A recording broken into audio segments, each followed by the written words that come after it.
Hi, everyone. Welcome to the Power Hungry Podcast. I'm Robert Bryce. On this podcast, we talk about energy, power, innovation, and politics. And I'm pleased to welcome, for the first time on the podcast, Gail Tverberg. She is the editor of OurFiniteWorld.com. Gail, welcome to the Power Hungry Podcast. Thank you for inviting me. Now, I didn't warn you. I ambush my guests on a regular basis. I didn't warn you that I'm going to have you introduce yourself. Now, I've given your title, and I know that your work is published in many places, but if you don't mind, imagine you've arrived somewhere and you don't know anyone and you have a minute or so to introduce yourself. Please do so. Okay. Well, let's put it this way. I am really an actuary by background. I'm making forecasts for the insurance industry. And so I had gone through and I was involved with doing things for medical malpractice and workers' compensation, a lot of things that pay out very slowly. And I figured out at that point that, it was just really strange that, everything could go on at, if there's 7% growth, you're going to have 7% growth forever, at least if you use the, short forecast that was done by actuaries. You just look at the last 10 years and whatever it looked like, maybe including inflation, you just assume that was going to go on forever. Well, I could see that this whole thing didn't work that way. And so I was very aware that the whole kind of forecast that was being done didn't make sense. And of course, I worked for a consulting company that did forecasts for things like pensions. I wasn't an actuary who worked on pensions, but some other people did. So I thought, well, if I'm going to look at this any further, I will just, leave the consulting business, because I basically have a conflict of interest. I can't talk about, what the answers that my employer is giving is wrong. I need to go someplace else and look at this issue. So I decided, to take early retirement and just look at it a little bit. And I hadn't really thought through too much about what I would do. At that point, people were setting up websites, and there was a seminar on how you could set up your own website. And I had written a couple of published articles too before I actually started on this. And I'm sorry to interrupt, but you're saying that the reason that you're on the show, your work on energy, population, demographics, economy, that's what we're talking about, that you had started to work on that when you were working as an actuary. I had started working on it while I was there working at Tillinghast, which has been, as part of Willis Towers Watson, who, all of these different mergers you get, so they keep going under different names. So I started doing those things. Then I started writing on Our Finite World. There was a website called The Oil Drum that discovered my work. And so they'd asked to reprint some of my articles. And then they asked me to come and eventually be an editor there. And then we had a parting of ways because I saw things differently than they did. And of course, they went out of business, but I didn't. So, and it turned out that, this was the best choice that could be made, because then people could follow me directly instead of having my work diluted by all of their things. And when I did this, then there were all kinds of different research groups that followed my work. It would be people that were working for university systems. Mm-hmm. And so they were doing different kinds of work that they were publishing, and they would invite me to come to their conferences and give a talk at their conferences. Right. So I got involved with a number of different researchers. I also met quite a few people who wrote articles that were published in the Oil Drum and corresponded with them. So I got very much involved. The American Petroleum Institute invited me to come to visit quite a few of their installations. So if I'm sorry to interrupt, but so it seems like you've kind of become well, for lack of a better term, just pops from an accidental expert here in terms of, Yeah, or, I or, kind of or have gradually become an expert, but I really don't have university training in economics as such. I mean, I don't follow the standard economic.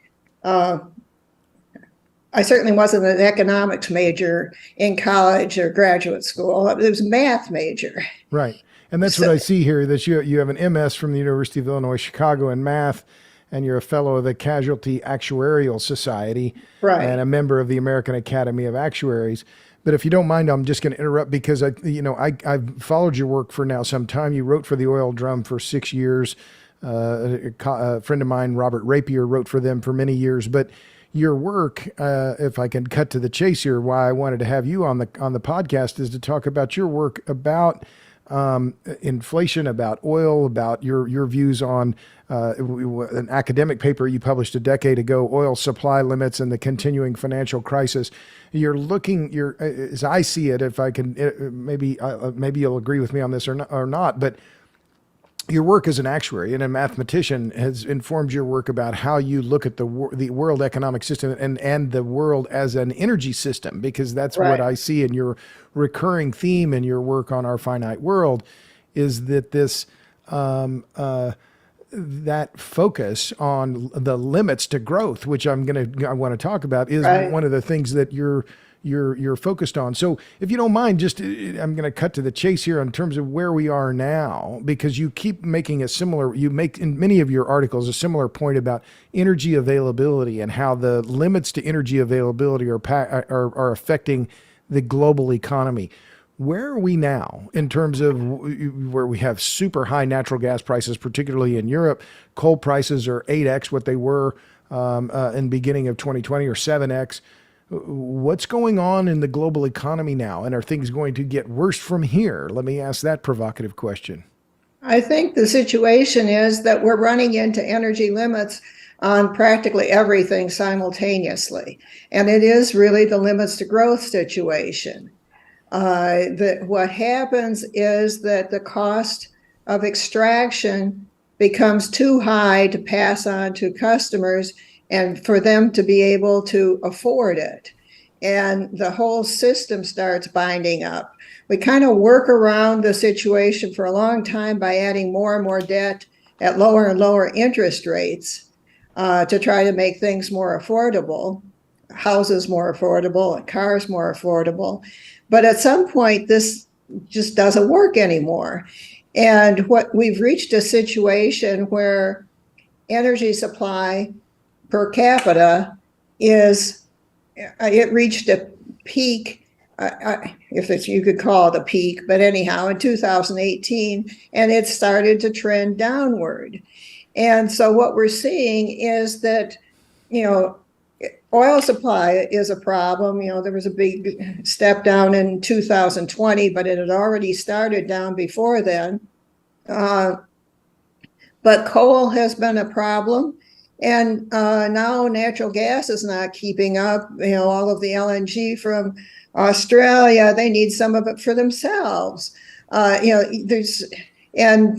Solar, we're finding, the costs are going up instead of down. Hydroelectric doesn't work real well when you have a drought. There's all kinds of issues that people didn't stop to think through.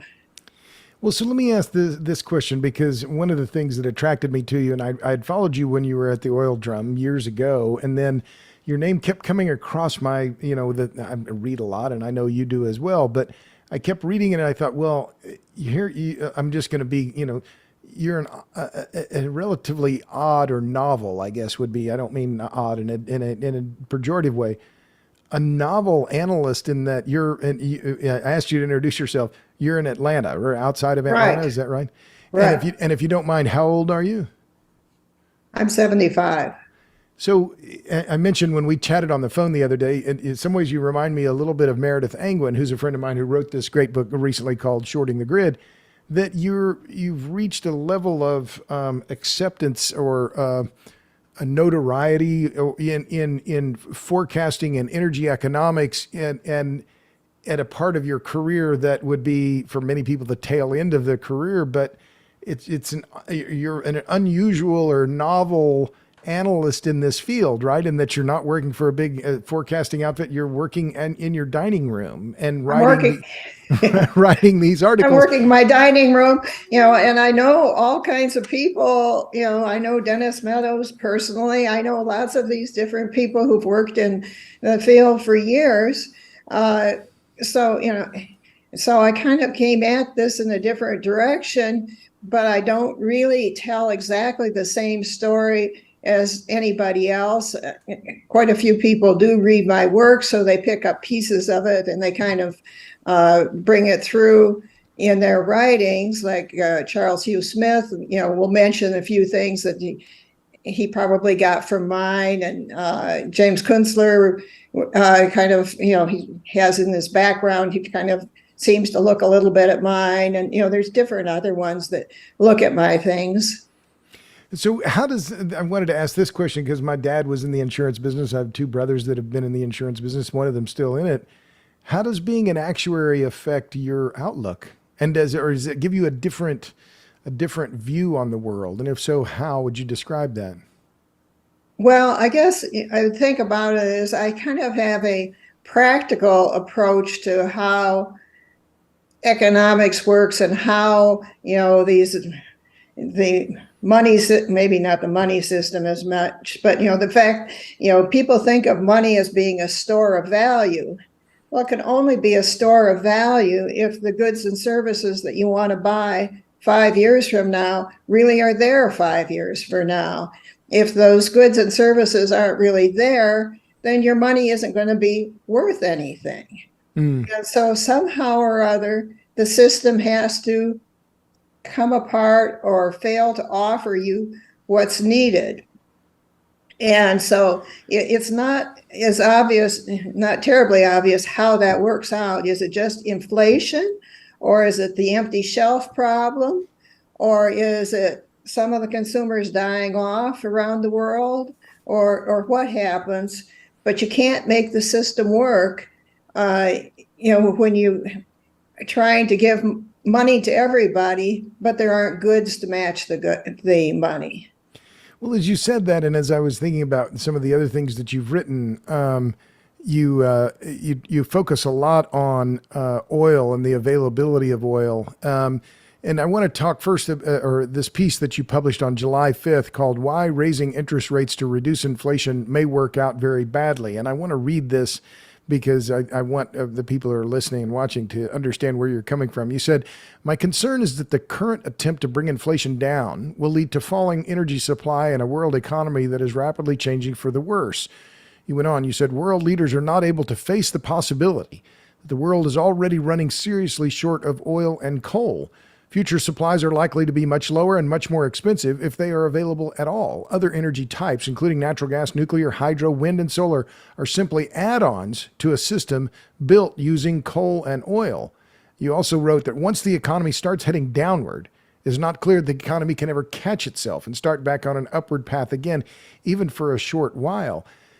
That's pretty dire. I mean, I'm not. I'm not adding anything. I mean, but that's a pretty dire outlook. So, let me ask it this question: Are you a pessimist or are you a realist? Well, I think I'm a realist. At the same time, I figure, I've talked to enough book editors to know that, they talk and they say, well, we're looking for a textbook we can sell for 20 years. And we would really like it to be something that doesn't scare the students. And we'd like it something that we could sell 20 years from now, and it would be as valid 20 years from now as it is now. And I'm thinking, I'm not going to waste my time on this. It's not going to work.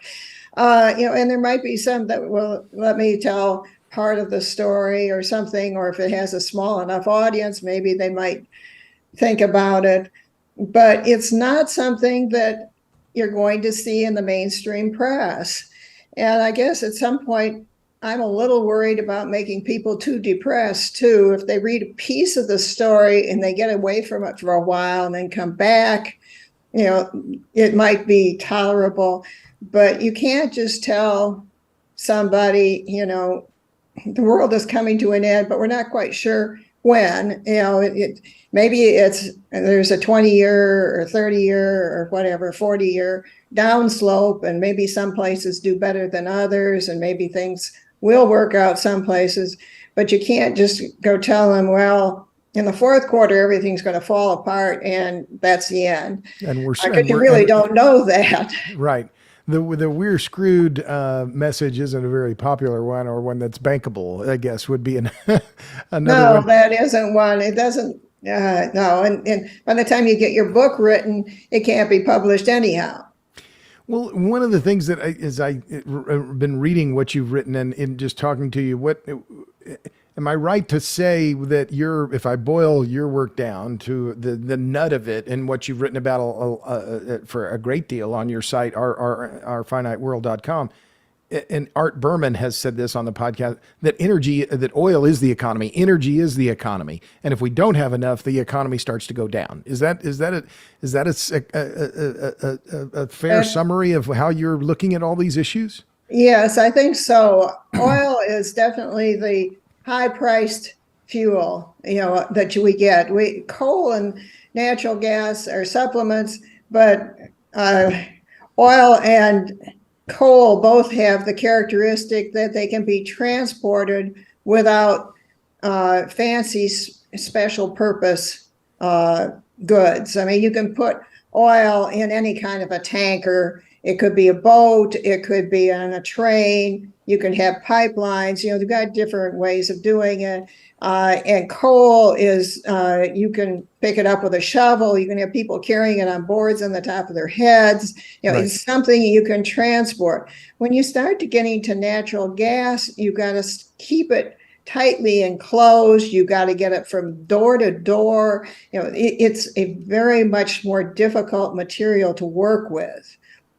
Well, that's an interesting point. I hadn't thought of, but I'll reflect back. A friend of mine was talking to some Pakistanis. He's an American guy, and they were at a conference, and they were talking about coal demand and where it's going in Asia. And as I recounted from him, that the Pakistani guys were saying, well, yeah, we're going to build a coal-fired power plant because it's easy to store. We can put it on the ground if we have to, and it doesn't even have to be level ground. So that characteristic, the thingness of the thing, the thingness of the oil, the thingness of the coal, is one of the key reasons why they're so dominant in the economy. Is that yeah, a fair? That's it. Yeah. Yeah. That's it. Once you start getting to natural gas, then it's much, much more difficult. Hydroelectric, you got to store that too, and it evaporates, and you have to work with gravity, and it's only there certain times of the year, and so you've got a lot of issues with that as well. Yeah. On that same piece where you were talking about why raising interest rates, because this is, and I want to get your view on the Manchin-Schumer bill, right? The reconciliation measure that's now pending, which I've written quite a bit about. But back to this issue about raising interest rates, you went on. You said that if the problem is an inadequate supply of finished goods and services due to broken supply lines and low wages for workers, then raising interest rates is entirely the wrong medicine. It will cause even fewer automobiles and appliances to be made. It will cause many current workers to be laid off. Such an approach, when the world is trying to deal with too few workers, will tend to make the situation worse rather than better. So you're talking now about monetary policy, right? And monetary policy always matters, but what's the right monetary policy now to keep interest rates low? Is that what you're arguing? Or if you're saying raising interest rates will make things worse, then leave them alone? What's your recommendation there? Well, between 1980 and fairly recently, the strategy that was used was to lower interest rates for a very, very long period. We had interest rates up at 18% or something in 1980, right. And then we brought them down to just about zero and below zero if you were in Europe or Japan, and then trying to bring them back up. As long as you're lowering them, that gives people more buying power, and for the same monthly payment, we'll say. And so they keep adding more and more debt. But once you try to turn that around, you have real difficulty it adds costs to absolutely everything. So then the consumers find that that their wages just don't go far enough. Right.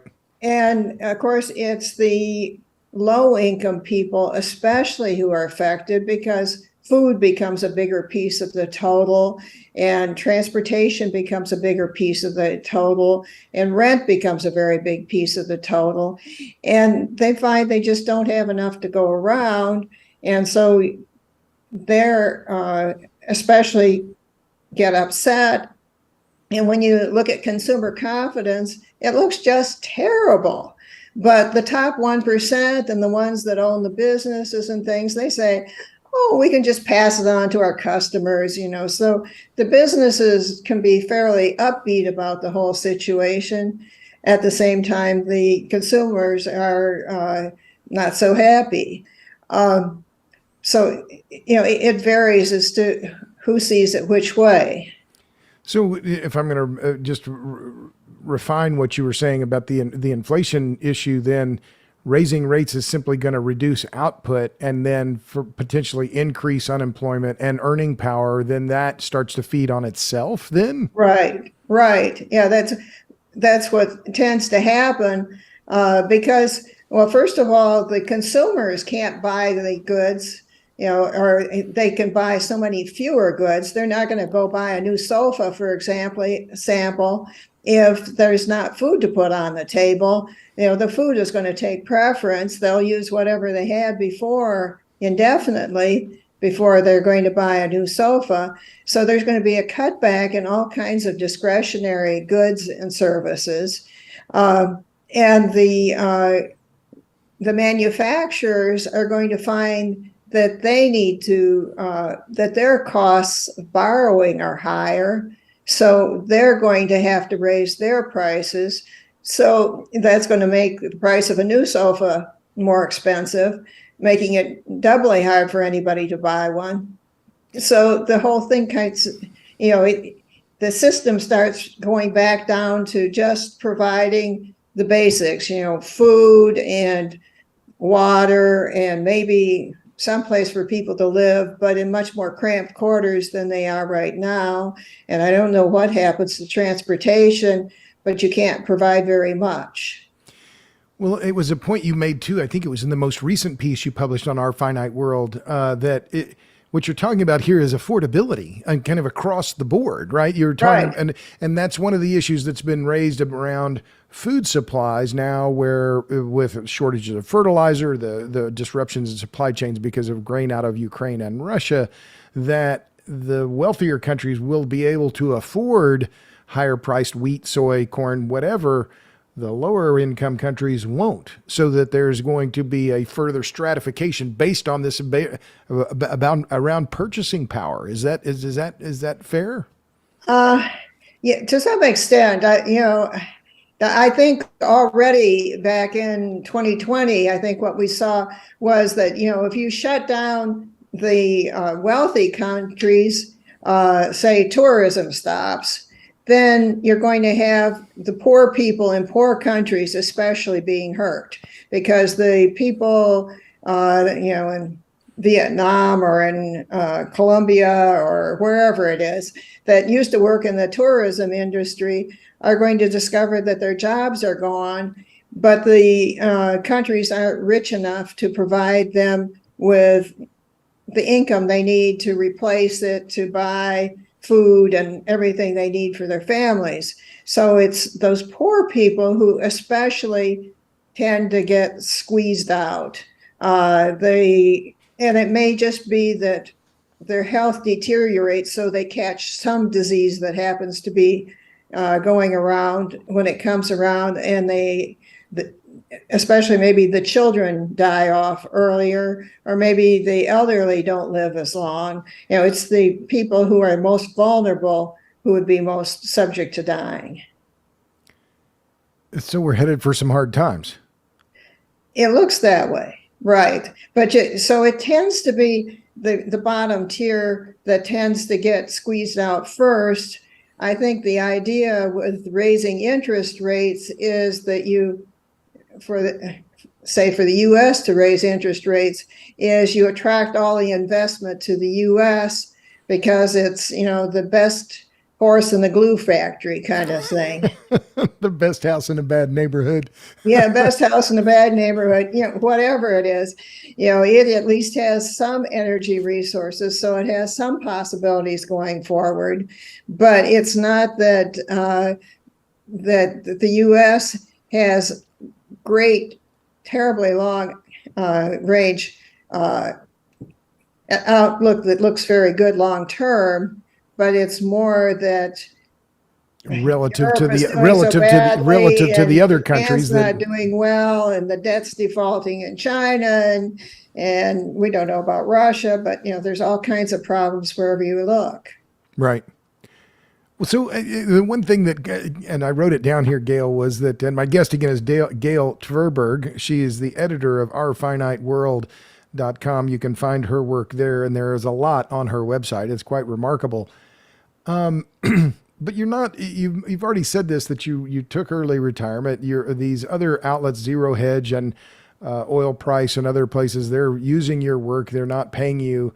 So you're not getting rich on this. I'm assuming. Why do you care so much? Why, especially if you're, and I mean this, no pejorative disrespect, but at age 75, you could be playing bridge or golf or so. I don't know. Why are you doing this? Why do you care so much about it? Well, I guess it seemed like, things just worked together that I fell into this. It's sort of like it's almost been revealed to me. I never had a physics course in high school or in college, and I had people writing to me about the physics of the situation. So, I learned enough so that I could kind of put it together, but I can't say I'm going to be giving a physics lecture tomorrow, but it's been very strange because way back in 1973, 74, I was heavily involved at the time interest rates changed. And I've been involved for such a long period at a high enough level in insurance companies that I saw the big changes that took place with changes in interest rates. And I saw how things worked way back when. And all along, I've just, all these people have been put in my path, and they've contacted me as opposed to I contacted them. So, it's kind of been very strange. And I thought, well, I guess I just go with how it seems to work. And my health has been fine. And, I feel like I'm 35 or 25, whatever. So when people say they That's funny, see me because this walking morning through the neighborhood and I go fast, and that's right, That's funny because, well, I'm 62 and I woke up this morning. I felt like I'm 95 or something. So maybe we need to switch. But, well, that's interesting. It's kind of thrilling, honestly. And it's one of the joys of this podcast. I get to talk to people who are, my only hurdle for the podcast, I think I told you this, Gail, who do I think is interesting, right? Who do I want to talk to for an hour that I think would be interesting? And what to me is thrilling about what you were just saying is that, what I'm paraphrasing what you said, is that this is what you're meant to do. Yeah, it seems like I've just fallen into it. It's sort of like God has opened doors in this direction, that direction, the other direction.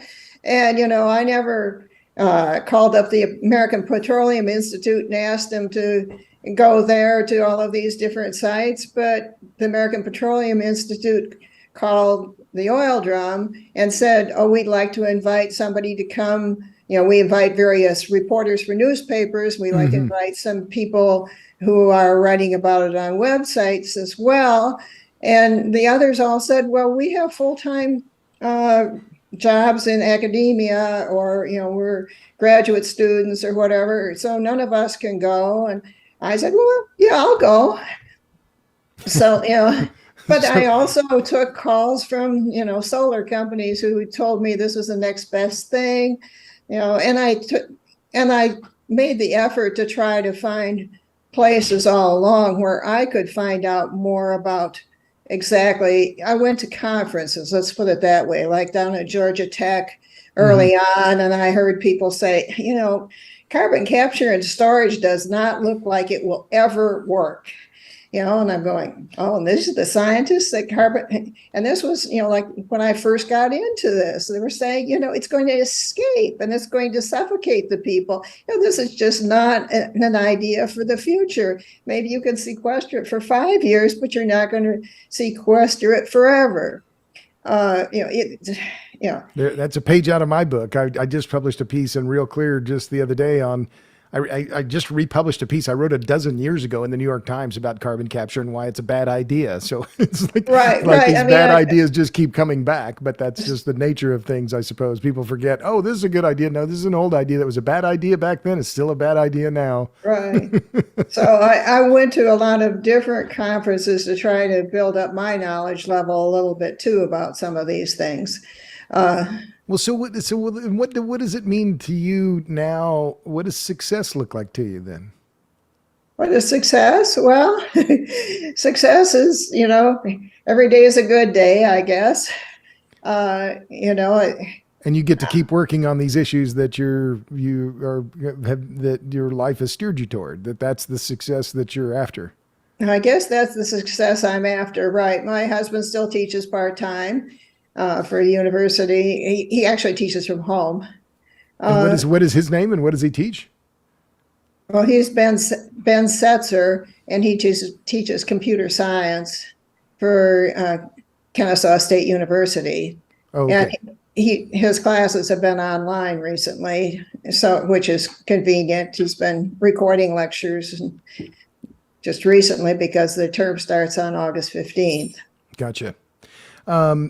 So in talking about the limits to growth, which was the paper that was published by the Club of Rome, if I'm remembering right, in 1972, some of the themes that you're working on remind me of that. But then, are you familiar with this new book by Peter Zeihan? It's got a lot of attention, and Zeihan has gotten a lot of attention. "The End of the World is Just the Beginning" is the title, in which he talks about demographics and energy supplies and some of these other things. But I'm just curious whether you were familiar with his work. I think it's one of the books I have sitting in a stack next to my desk that I intend to read, but hasn't quite gotten there.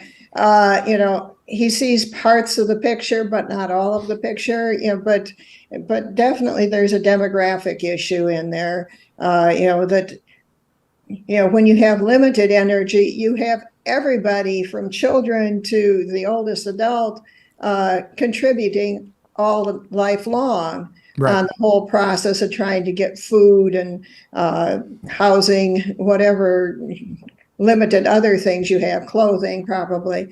But you can't, and then as you add more and more energy to the system, you can reduce the share of the years that you're actually working in the workforce. You can have children in school longer and you can let people retire. Well, we made all kinds of promises to people and said, oh, you can all go to graduate school and then you can retire early and then you can, and then we'll give you a pension until you die, which is going to be at 100. And whatever people we have remaining in the workforce is going to support you. Well, it just doesn't work that way. Especially if your energy supply is going straight down, somebody's going to have to say, the people who are working have to get priority on this because, you have to feed your workers. Right. If you can't feed your workers, the work isn't going to continue.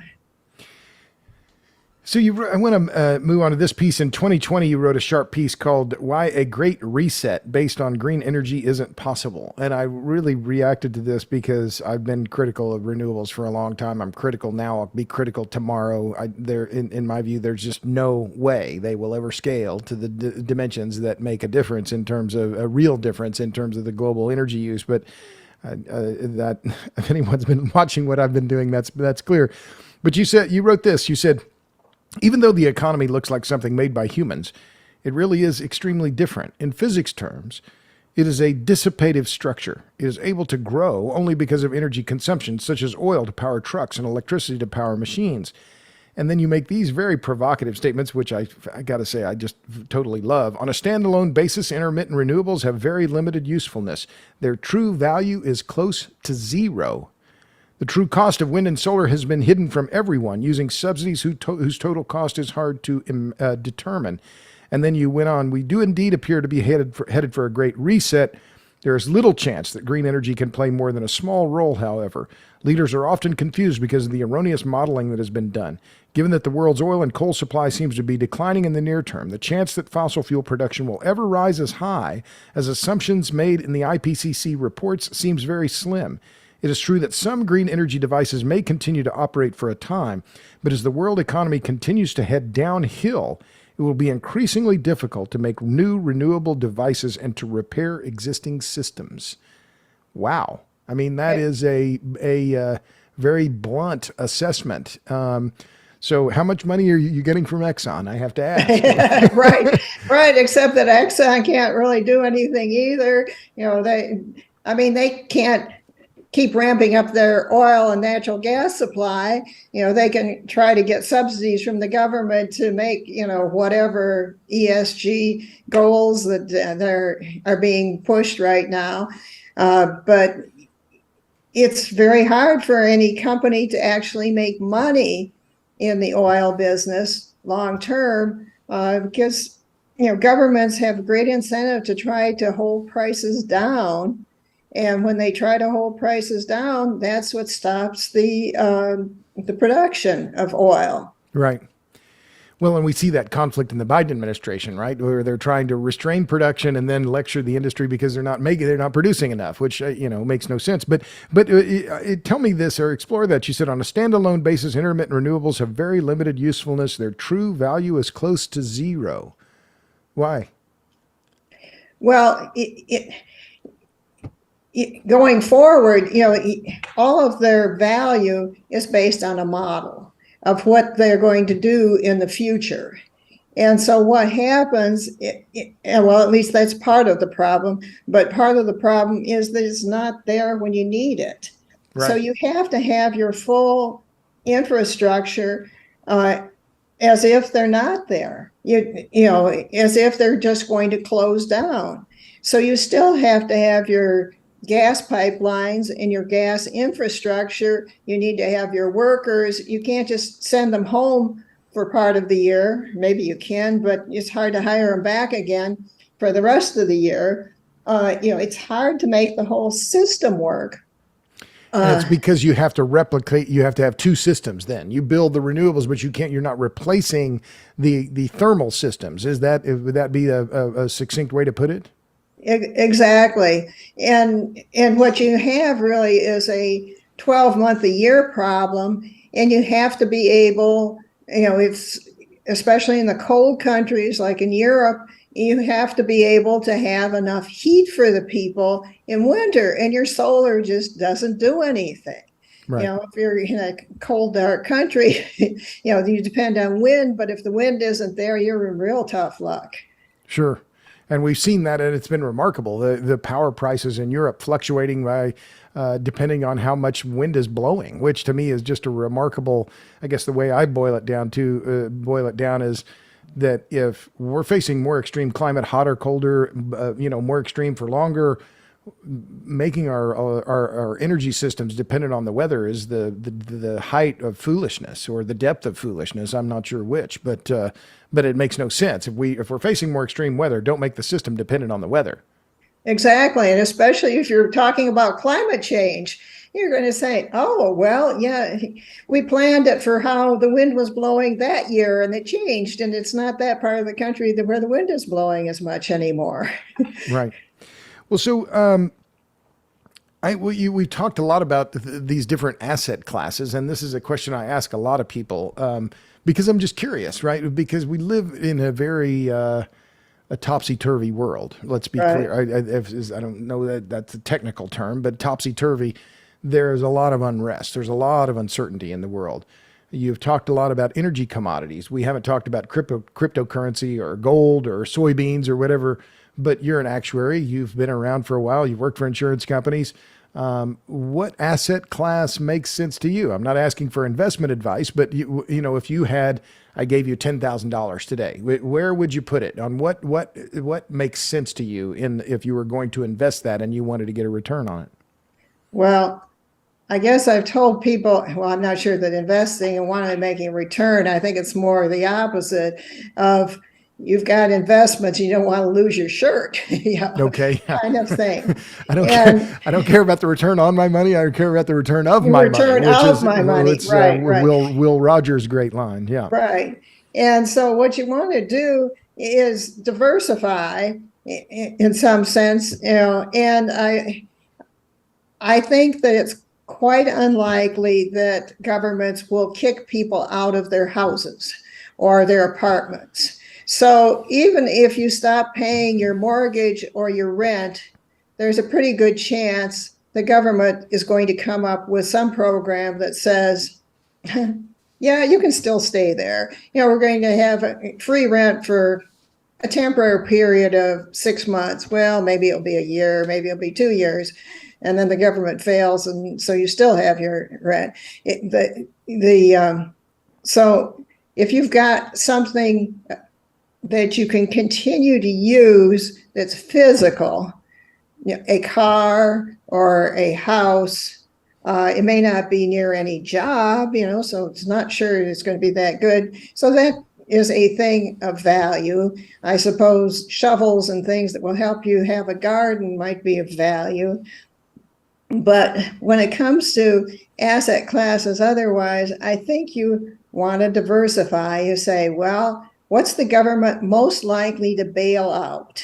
Maybe you want a life insurance policy as part of this. Maybe you want, bank accounts.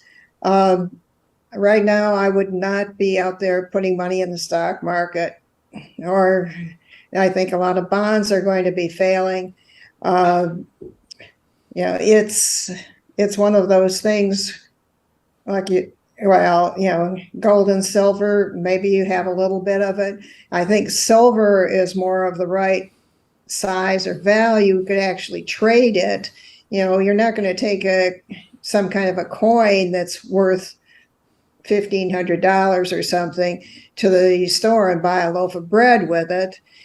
So it becomes more of a problem. But silver is more fungible because it's of lower value and it could be handled as a coin. That's an interesting It could be idea. handled as a coin, right, right. Huh. Well, so I'm sorry to interrupt, but so you're kind of almost a back to basics kind of. I mean, even you're talking about physical commodities that you can touch, that you can handle, make sense to you. Is that what I've heard you say? Right. That you have an extra bag of rice in your kitchen, and you got a solar cooker, and you've got a few things like that. You're trying to figure out what you're going to do when the electricity goes off next time, and it doesn't come back on for days on end. Well, then I have to ask, so are you a prepper? Do you have like dried food? Do you have a whole house generator? How are you preparing? Not a whole lot, actually. I mean, I stopped and thought about it. And I said, well, how long would I have to prepare for to make any difference? And I'm going, well, it doesn't matter. You want to prepare for a week-long power outage, maybe, or something of that sort. But there's really, the whole idea that you can prepare enough so that you can live through a winter till the next summer, to the next fall harvest, and grow enough to feed yourself. I've tried a little bit of growing things, and my success rate, I've tried doing it without all of the sprays and things like that, and fences and other things you need, and you discover the animals eat half your produce. And you need sprays if you want your peaches to actually have peach trees to actually Right. peaches on it, and it just really doesn't work all that well. And you can't grow grain in the city on a city house lot, so I'd never feed myself or my family. So there's no point.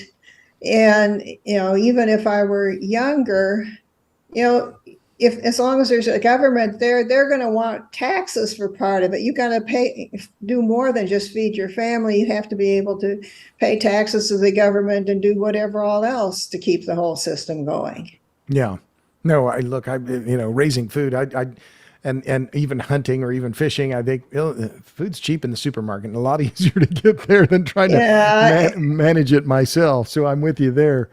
Well, so you had a recent post, and you'll forgive me for not looking at this one just yet, but it's you said that no one will win in the Russia-Ukraine conflict, and you posted this in late March. And you make the point here as I'm just scanning it. You're saying that this war is happening at the same time we're seeing depletion of other resources. So, but the war's been going on now for 6, 7 months. Do you think it gets worse? Do these supply interruptions get worse? What does this mean? Have you looked at Europe in terms of where they are now with regard to the Russian energy supplies? What give me you look into your crystal ball and tell me how this works out.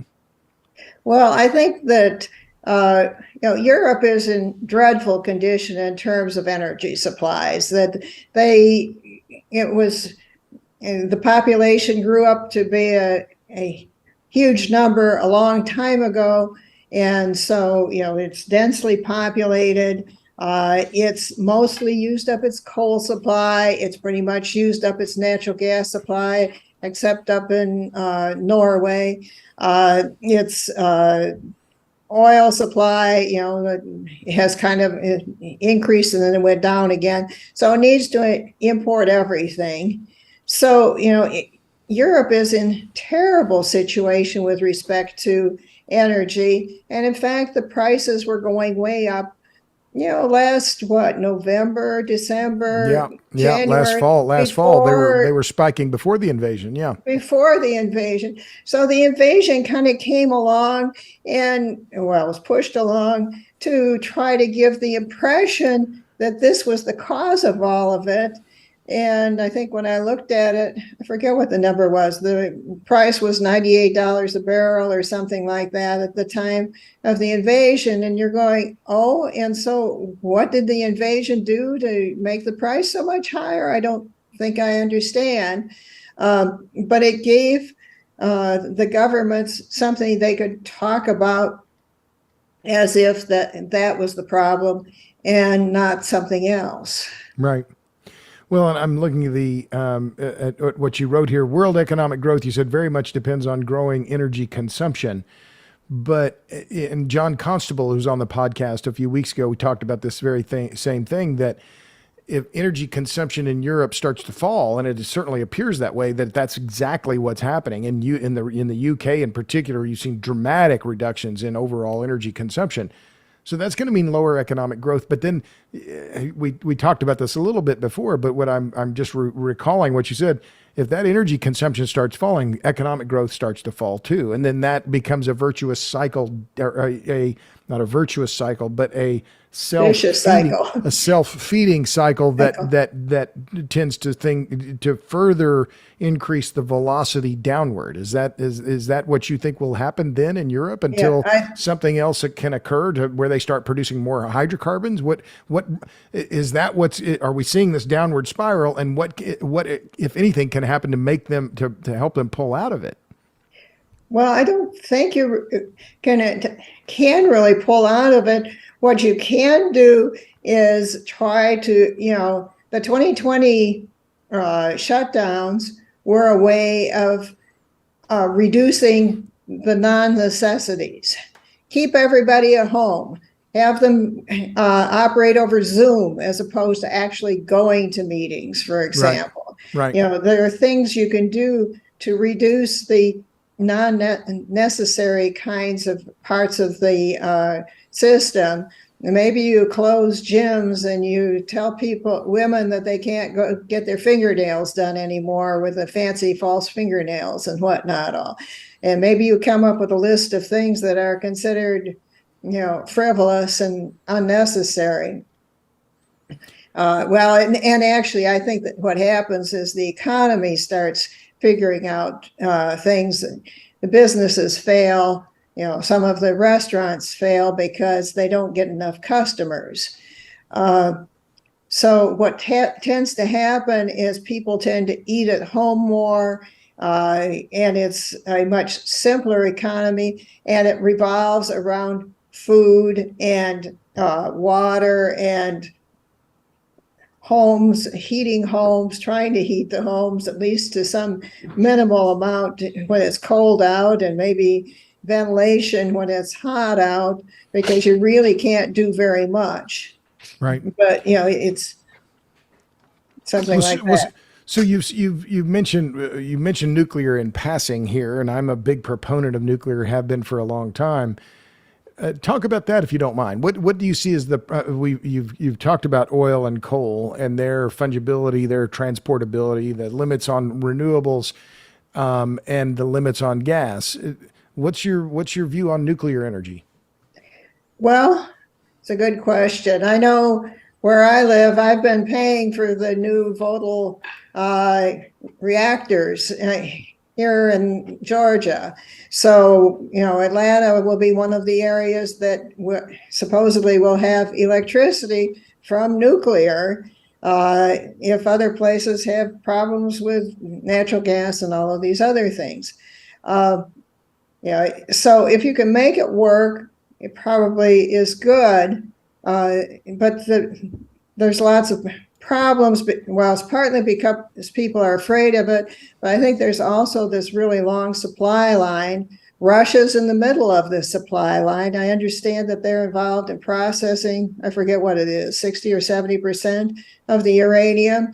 And Kazakhstan is the world's biggest producer of uranium.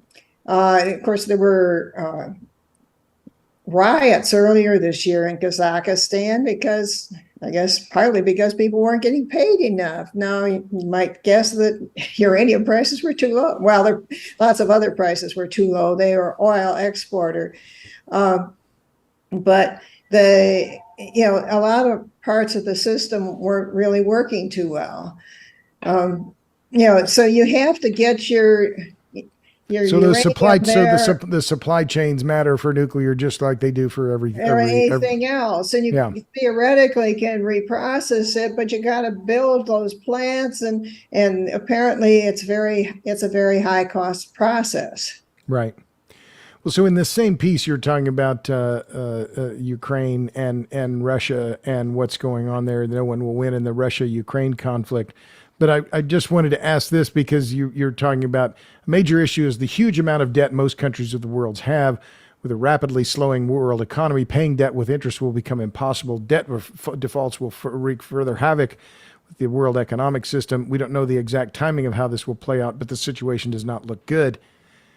So we've talked about asset classes. Well, what about currencies? Because you talk here about the U.S. dollar is now the world's reserve currency. Zion talks about this a little bit as well, that by having the reserve currency, the U.S. is in a very enviable position relative to other countries. So do you like the dollar? Are there other currencies that you think make sense more than the dollar? Or are not suggesting you're a currency expert? I'm certainly not. But I mean, we've talked about best house in bad neighborhoods. What currency is the best house or has the best house? I guess what I have seen is happening is that while the U.S. dollar has been the reserve currency, we have kind of we've not upheld our role in that way. What we've done is we've printed more and more money. We've inflated, we've added more and more ability to buy things with a dollar just at an unreasonable rate. And so all of the countries that depend on oil priced in dollars and such things have found themselves less able to buy oil and other commodities. Right. It's the fact that these food commodities as well as oil prices are tied to the dollar that has made it hard for the other countries. So, what I see is happening is the system has to split at some point, that you end up with maybe some other currencies, maybe rubles and yuan, and maybe some IMF money, of some sort. But the system cannot go on with the dollar rising indefinitely. It just doesn't work that way. So but the euro's been falling in value, right? It's near par with the dollar. I mean, the only other currency that comes to mind as we're talking about this is like the Swiss franc, right? I'm not asking for investment advice, but it's just, well, what, again, given how unusual the current situation is, how much conflict, how much uncertainty there is, I'm just again asking, well, what do you do? What makes sense in the world today? Because I don't mean to keep pounding on this, but as I read your different articles, right, yeah. And by the way, this article, you had 4,000 responses on your website. Well, yeah, we were kind of discussing. I only put up an article every 3 weeks or so. So sometimes we've been discussing other things in between, things that have been in the news and such. So it's not responses exactly to that article. Right, but still, that's a lot of traffic. So, well, since I'm looking at that. So, how many followers do you have? Do you pay attention to that on your website? How many people are? I mean, you have 2,600 replies on this. Why a great reset based on green energy isn't possible. I mean, these are pretty large numbers. I'm not an expert on everybody's website, but those are pretty stout numbers. Well, I have on my website, like I say, well, it would be, I think it's like 21,000, or maybe it's a lot more than that. People who follow it, get notifications on our finite world, from our finite world. And then there are some others that get it from Facebook or from this or that or the other source. But then, like I was saying before, my articles are copied over into other publications too.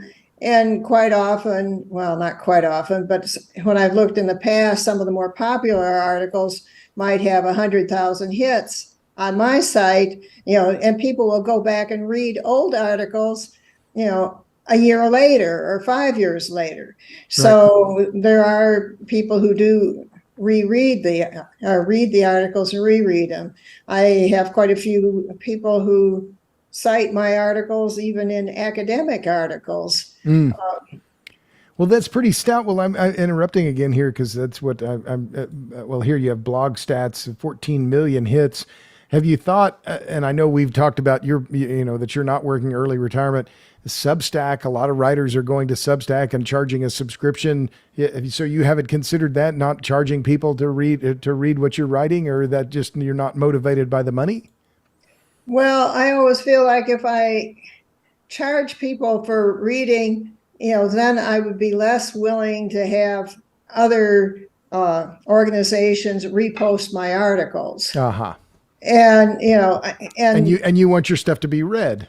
I want my stuff to be read. What am I going to? I can die with more money in my bank account. Well, as long as things don't fall apart, but that's not going to do me a whole lot of good. More rice in your pantry, as we've been discussing. More rice in my pantry, right? But it just doesn't.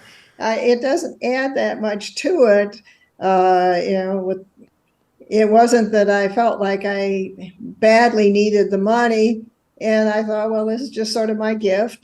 People can read this, and if they want to read it, they can. And, people who are not well off financially can read it if they like. And what's kind of happened too is you end up with a club of constantly changing club of readers who are interested in the subject, and they're worried about it, and they want to go and talk to others about it. So it ends up being a discussion group sometimes on some issues that aren't really too closely related to a particular article. Right. But I think that's interesting. It's somewhat it rhymes a little bit with how I see what I'm doing, is that I've thought about Substack and trying to charge, and then I thought, well, there's a lot of power in free. That free, how do you argue about, well, it's free. If you don't like it, don't read it. If it's free, so I have a newsletter, it's free. Well, okay, there you go. I'm not going to charge. Right. Well, so just two last questions, if you don't mind, Gail, and these are questions I put to all of my guests. And again, my guest is Gail Tverberg. She has gained quite a significant following on her website. Ourfiniteworld.com is where you can find her work, but also on Oil Price, and before that on Oil Drum and Zero Hedge and other places. So what are you reading? You mentioned that you have Zion's book. I have it on my Kindle. What else are you reading these days? What books caught your attention? Well, let's see. I know there's a book on green growth, and I'm trying to remember exactly what the name of it is, where they point out how ridiculous the whole system is. But I really haven't been trying to follow too many of these books that are out recently, and I don't think I can remember things off the top of my head that well. No problem. Well, so last question then: what gives you hope? I mean, we talked about whether you're a pessimist or a realist, and some of your articles you do kind of end them, many of them, on a note that says, well, this is the way things are, and it looks pretty grim. Yeah. What makes you hopeful? Well, everything I can see says that the whole system has, it's like I say, it's powered by energy, and there has to be some kind of I would call it literal higher power. We could say God that made that system. And we really don't understand how this all works, but it certainly looks like this system and the self-organizing nature of this system was created by a higher power that also gave us the laws of physics and all of these other things. So we really don't know what's ahead. It may be that there is eternal life. We don't know that, I am doubtful that any one religion has precisely the right answers. But I think, there is something overseeing what actually is happening and making things kind of work together in ways that we would never expect. There very well may be life after death. We just don't understand how this whole system works. So your faith in that higher power is what gives you hope? That certainly is helpful, yes. Well, that's as good a place as any to stop then. Gail, it's been a joy to talk to you. Thanks for coming on the Power Hungry podcast. Well, thanks for inviting me. And thanks again, for doing all the homework you did. Well, I'm trying to keep up. There's a lot going on. My guest has been Gail Tverberg. She's the editor of ourfiniteworld.com. You can find her work there. It is thoughtful and thought-provoking. So, Gail, thanks again. And to all of you in podcast land, thanks for tuning into this episode of the Power Hungry podcast. Come back for another one. See ya.